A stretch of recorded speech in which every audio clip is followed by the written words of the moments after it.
Paz do Senhor, meus irmãos, graças a Deus. Hoje, nossa lição de número 7, o nosso tema é a sutileza da relativização da Bíblia. Meu Deus, hein, irmãos? Ou seja, o que é relativo, meus irmãos? É dizer que aquilo não é absoluto.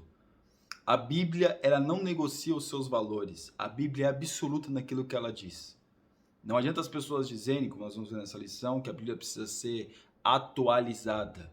2000 anos de história e agora as pessoas... 2000 anos não, 6000 anos de história bíblica e algum mais até atrás também, que foi relacionado. A gente não tem ainda noção de tudo aquilo que está escrito na Bíblia, quanto tempo demorou para acontecer tudo aquilo. Os escritos, aproximadamente 5.000 a 6.000 anos. Porém, agora vem pessoas dizerem que a Bíblia precisa ser atualizada, como um pastor aí que disse isso. Mas aqui no nosso texto áureo, toda a escritura divinamente inspirada é proveitosa para ensinar, para redarguir, para corrigir, para instruir em justiça. A escritura foi inspirada. Inspirada. Mas alguém vai dizer, mas algumas palavras hoje, irmão, não faz parte do nosso dia a dia. Mas não é as palavras, meus irmãos. As pessoas não querem só tirar a palavra, ela quer tirar um sentido da palavra, quer colocar coisas que não tem nada a ver com aquilo que é a concordância bíblica. Mas a Bíblia, ela é proveitosa. A Bíblia faz, a Bíblia realiza. A Bíblia por si só, meus irmãos, ela faz toda a diferença na vida de alguém, porque é a palavra de Deus. A Bíblia é a palavra de Deus. E aqui na verdade prática, a Bíblia é inspirada, inerrante e é infalível palavra de Deus. Por isso não podemos relativizá-la. Ou seja, a Bíblia é infalível. Ah, mas teve o grego, teve isso, teve aquilo. E também a Bíblia foi escrita por homens inspirados por Deus. Perceba que teve diversos autores da Bíblia. Autores não, diversos escritores que escreveram os livros, que escreveram as partes da Bíblia. Porém, nenhum deles se discordam, todos eles concordam. Em determinadas épocas, em determinadas culturas, todos falam a mesma língua, em momentos diferentes. Aqui na leitura bíblica em classe, que está em 2 Timóteo, capítulo 3, do versículo 14 ao 17, tu, porém, permanece naquilo que aprendeste e que foste inteirado, sabendo de quem os tens aprendido. Ou seja, continuar na mentalidade quando nós somos ensinados e não deturpar agora aquilo que a gente já recebeu como ensinamento, aquilo que nós já recebemos como conhecimento da Bíblia. Não deturpar agora aquilo que nós sabemos que é o correto, que é o que Deus está falando para nós. Nós não podemos querer deturpar. E muitos que têm deturpado, né? Faz a sua exegese, né? Ou exegese, aplica a Bíblia de que forma que quer, fala que pode, o que não pode. A gente vê a Igreja da Inclusão, vários movimentos crescendo mediante querendo se basear na Bíblia, mas a Bíblia não atesta nada disso. Aqui na nossa introdução, não é novidade para ninguém que a Bíblia sempre sofreu ataques ao longo dos séculos. Então, quando eles viram que não dava para atacar a Bíblia, queimaram a Bíblia. Muitos exemplares bíblicos ao longo da história já foram queimados. Muitos pergaminhos, antes de nós termos a Bíblia como nós temos, já foram queimados. Então, o ataque da Bíblia sempre existiu. Querer desconsiderar a Bíblia já existiu, principalmente no século 17, 18, quando muitos filósofos começaram a ascender, ter a ascensão, começaram a aparecer nas escolas, nas faculdades, desconsiderar a Bíblia, rebaixar a Bíblia. Né? E tem muitos ainda que Deus morreu, acho que não me engano Nietzsche, Deus morreu, porque daqui a 100 anos ninguém vai lembrar da Bíblia. Ninguém vai lembrar de Jesus. Irmãos, a gente lembra de Jesus, está mais firme com Jesus, está mais próximo da vida de Jesus e nós continuaremos professando essa fé em Cristo Jesus. No tópico 1, a Bíblia e o espírito desta era, a desconstrução. Não é incomum encontrarmos na literatura ou nas mídias sociais expressões como a era do vazio, Hoje, o ataque hoje é ideológico, é teológico. O quê? Atacar a Bíblia, desconstruindo aquilo que a Bíblia diz. Como alguém diz, só tinha assassino na Bíblia no Antigo Testamento. Como é que Deus pode chamar um homem segundo o coração dele que adulterou, que assassinou, e através do seu pecado os seus filhos morreram? Irmãos, Davi não foi chamado segundo o coração de Deus pelo pecado que cometeu, mas sim pela busca e pelo arrependimento e pelo perdão que ele teve e que ele buscou, pelo quebrantamento de coração que ele buscou. Isso faz com que Davi seja o homem segundo o coração de Deus, porque mesmo pelo pecado ele se aprofundou, ele sentiu, ele viu a redenção na vida dele. Então hoje é uma desconstrução daquilo que a Bíblia quer dizer, porque tudo que a gente precisa na nossa vida está na Bíblia. Precisamos entender e saber, está na Bíblia. E aqui na parte 2, o relativismo. Dentro dessa nova configuração cultural, o relativismo é inevitável, ou seja, não é absoluto. Muitos desconsideram a Bíblia como algo que não seja absoluto, seja mais um livro, seja mais uma literatura, até que apreciável para alguns, né? Até que interessante em contexto histórico, mas não tem uma verdade absoluta. Há apenas o quê? Uma certa interação, mas não há uma conduta, uma mudança de vida para muitos. Então perceba que o relativismo ele está fazendo muito isso. Está tirando aquilo que é absoluto da Bíblia. Tudo relativo, tudo pode. Não, agora o nosso tempo é outro.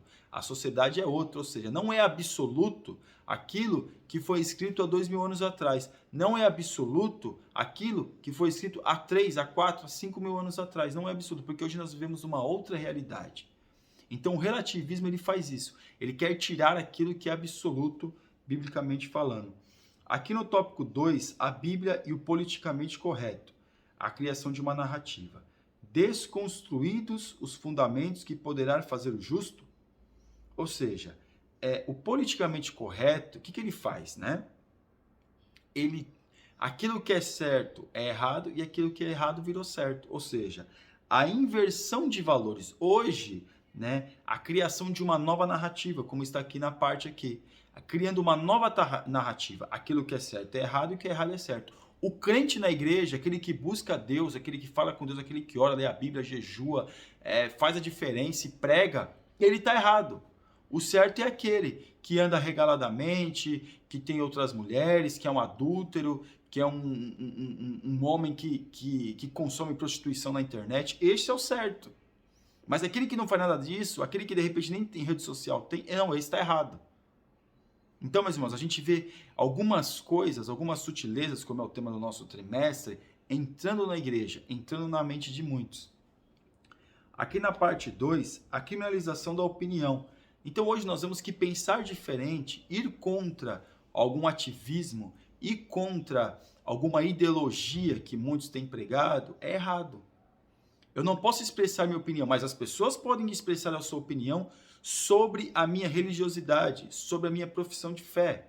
Mas eu não posso expressar a opinião daquilo que eu discordo. Eu não posso expressar a minha opinião daquilo que vai contra aquilo que são os meus valores. Eu não posso. Então hoje é uma criminalização. Se você falar contra, eu aqui na internet, se eu falar contra algum ativismo, o homossexualismo, o YouTube o canal já não é, né? Já não é grande, já não é muito, o YouTube já tira muitas visualizações, porque eu recebo notificação do YouTube acerca das visualizações, do crescimento do canal, e não tem nada a ver com a minha realidade que eu vejo nos vídeos. Ou seja, o YouTube tira isso. O YouTube não quer monetizar. O YouTube não tem interesse no assunto que eu particularmente falo aqui. Quando eu cito questão do aborto, homossexualismo, lesbianismo, como também tem tudo a ver, né? Lesbianismo e homossexualismo.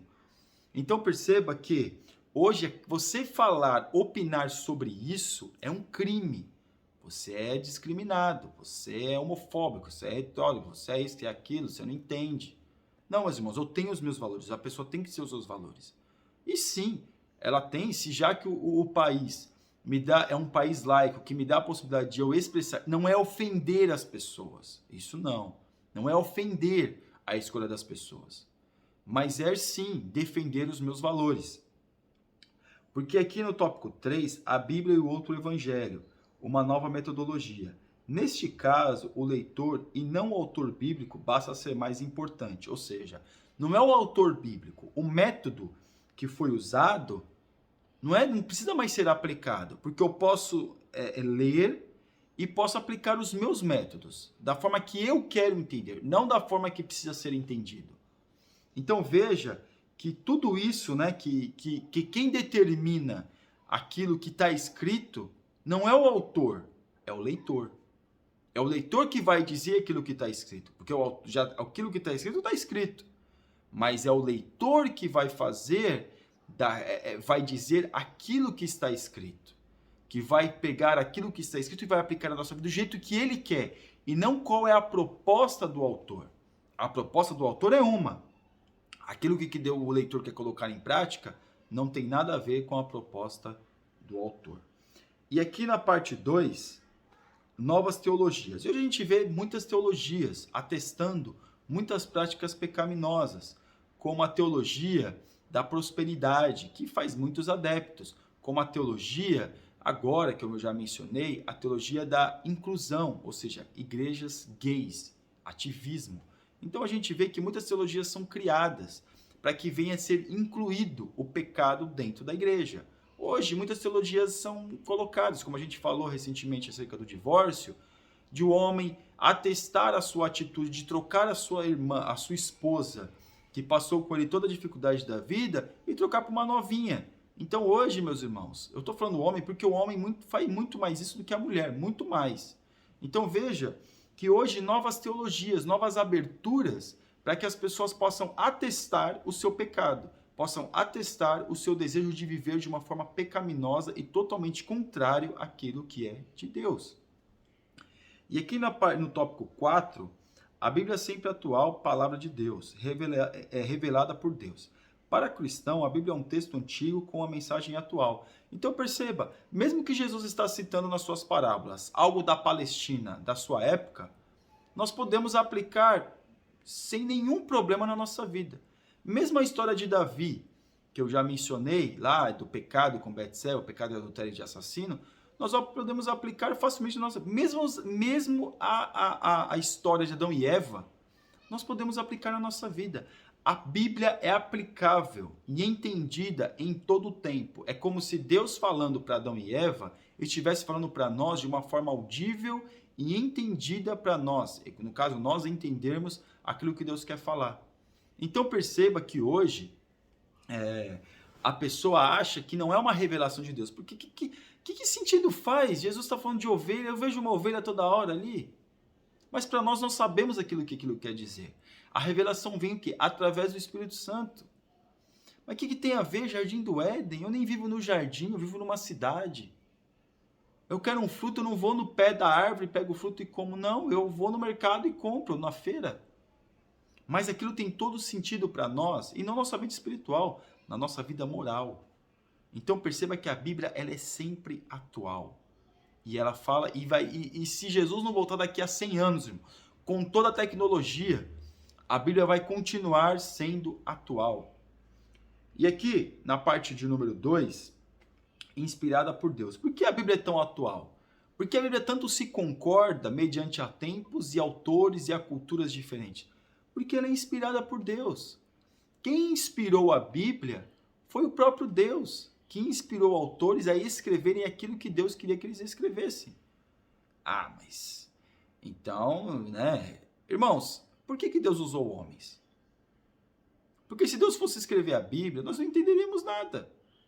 Mas Deus usa homens, não que Deus não poderia trazer uma leitura para nós podermos entender. Mas se Deus usou homens, é para nós nos assemelharmos ao quê? A que o homem, usado por Deus, escreveu. E aí nosso entendimento acaba sendo melhor. Por que Jesus se transformou num homem? Para morrer na cruz do Calvário, para salvar o pecador. Para que ele pudesse entender a nossa dor. Está vendo?